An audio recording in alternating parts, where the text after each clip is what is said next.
Paul said in verse 5, therefore put to death your members which are on the earth. And then notice he names them out: fornication, uncleanness, passion, evil desire, and covetousness, which is idolatry. You see, when Christ is in your life, his nature will impact how you conduct yourself. When he's in your life, his nature will impact your conduct. Jesus said to us very, very clearly in St. John chapter 14, verse 15, if you love me, did he just say testify about it? No, he said, if you love me, keep my commandments. Keep my command. If you love me, he said, you ought to do something about it. I should see it reflected in your actions. If you love me, keep my commandments. Now, notice Colossians verse 2 here. Set your mind on things above, not on things on the earth. Now, I want you to realize that verse 1 and verse 2 here are connected because the act of seeking is determined by the set of the mind. It's determined, your seeking is determined by the set of the mind. If you don't have a mind to seek him, there's some folk that don't even have a mind to seek God.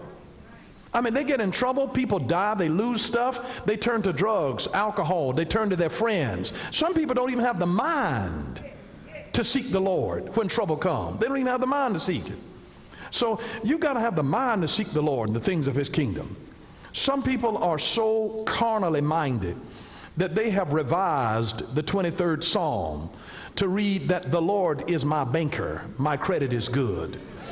He giveth me the key to his strong box. He restoreth my faith in riches. He guideth me in the paths of prosperity for his name's sake. You'd be surprised how some people are so carnal. Some people are just driven by money, position, prestige, power. They're just, they go to school and they have lived their whole life just to be able to make certain things happen. Just to make certain things happen. Their life is so attached to earthly things. And when I'm talking about set your mind on things above, I don't mean to ignore the fact that we live in a real physical world here. I don't mean that you shouldn't go to school and get educated and get skilled and strive to do excellence in the earth and be the best that you can be. I mean, you ought to do those things. But this is talking about setting your mind here. It's not saying don't become doctors and engineers and attorneys and specialists in this particular areas. You ought to do those things. You know, too often years ago they misunderstood the scriptures and didn't want to set their minds on doing anything here. And so it was not uncommon, particularly Pentecostal folks, they wouldn't go to school, they wouldn't get educated because everything just had to be about God. They're just seeking God, seeking God, seeking God, seeking God. No, you can seek God and serve God as an engineer. You can seek God as a pilot. You can seek God, just be wonderfully filled with the Spirit of God as an attorney, as an accountant. You can be a person of God even though you've been skilled to do something well on the earth. Do it well. Do it well. Do it well down here, and people will see your good works and then glorify the Father who's in heaven.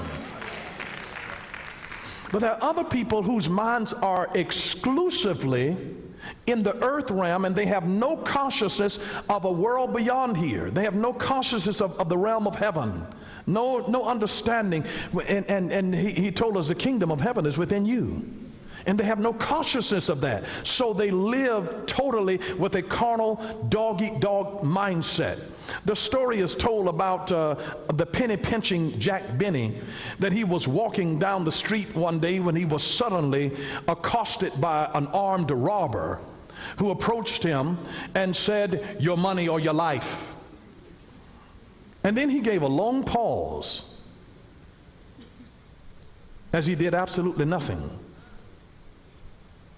And the robber said, "Well?" And Jack Benny replied, "Don't rush me, I'm thinking about it."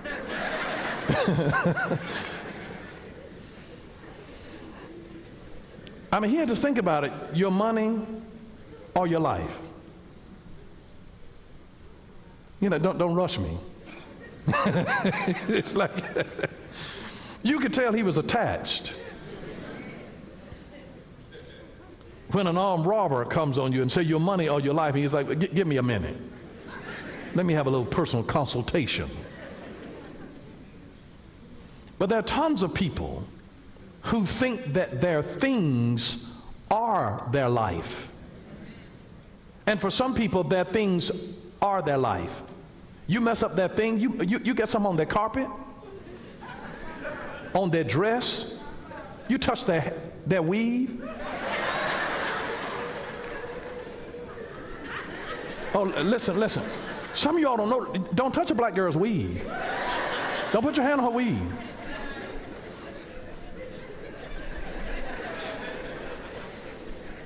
But some people are so carnal that they think that their things are their life. Their phone, their clothes, their jewelry, their hair, their house, their car. They think that their things are their life. It's so amazing. Jesus reminded us in Luke chapter 12, verse 15, he says, "Take heed and beware of covetousness, for one's life does not consist in the abundance of things that he possesses." Your life does not consist in the abundance of things that you possess. It does not. Those are the words of Jesus. Your life does not consist in the abundance of things. They're just a thing. People today spend not because they need, but they spend for identity. It's amazing. And now we are admonished to set our minds on things above, not on things on the earth. This is not a suggestion for Christians to withdraw from commerce and education and achievement and pursuing excellence in what we do. But when the Christian sets his mind on things above, he no longer sees the things on earth as if they are all that matters. And that's all that it's saying. Don't see the things on the earth as all that matters. If you see the stuff on the earth as all that matters, you are carnally minded, earthly minded, where the things on the earth are all that matters. And that's all people say, you know, it's what? It's only while you live, and when you're dead, you're done. Because all that they can see is the stuff that's on the earth is all that matters, and they don't realize that there's a world beyond here. The invisible world is really more real than the seen world, because it was the invisible world that caused the seen world to come into manifestation. And let me just say this to you: if you find yourself being tempted to be attached to the things of this world, getting caught up in the things of this world, and that you begin to believe the lie that your life consists in the abundance of the things. In the Great Depression of 1929, there were men that jumped out of windows and committed suicide, and they still had millions left. But they were committing suicide because of what they had lost, because they were carnally minded. And all of their worth and value was in the stuff that they had in the earth, and they could not see beyond it. Because when you understand beyond this world, your stuff can burn up in your house, and you'll say, I thank God that I'm alive. Because you realize that your life does not consist in the abundance of things. If things are the things that make you, then who are you when you lose your stuff? So never put your identity in your stuff. Never put your identity in your stuff. But one of the best ways, in my opinion, to detach ourselves from the things of the earth is to periodically practice giving something away that you value very much. I'm going to say that again. I know it's not going to cause anybody to shout and get on the floor and dance. But if you want to break your attachment to the things on this earth, practice periodically giving something away that you really value. It'll detach you from the things in this world. Giving breaks the spirit of greed. Giving breaks the spirit of greed. It really does. So Paul reminds us that we are to put our members to death on the earth in Colossians chapter 3 verse 5 here. And this tells us that you have to hate the sin that is displeasing to God. He tells us to kill it, murder it. That's a very violent act. That's not cute when he says murder something. You don't kill something that you love. He said, put it to death. Notice verse 5. Therefore, put to death your members which are on earth: fornication, uncleanness, passion, evil desire, and covetousness, which is idolatry. Now, here's how verse 5 reads in the Amplified Version. So kill, deaden, deprive of power the evil desire lurking in your members, those animal impulses, and all that is earthly in you that is employed in sin, sexual vice, impurity, sensual appetites, unholy desires, and all greed and covetousness. For that is idolatry, the deifying of self and other created things instead of God. It's interesting here that there is something about there being 5 types of fleshly sins here. Notice them. You can count them out. Notice, number 1, fornication or sexual immorality. Number 2, uncleanness.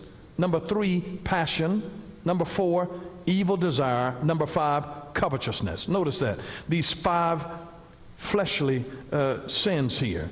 This word for sexual immorality is the Greek word pornean. It's where we get the word pornography, pornographic. And it means every kind of immoral sexual relation. Every kind of immoral sexual relation. Everything that is an aberration to God's design. So fornication or sexual immorality, uncleanness, passion, evil desire, covetousness. Notice those 5 types of sin.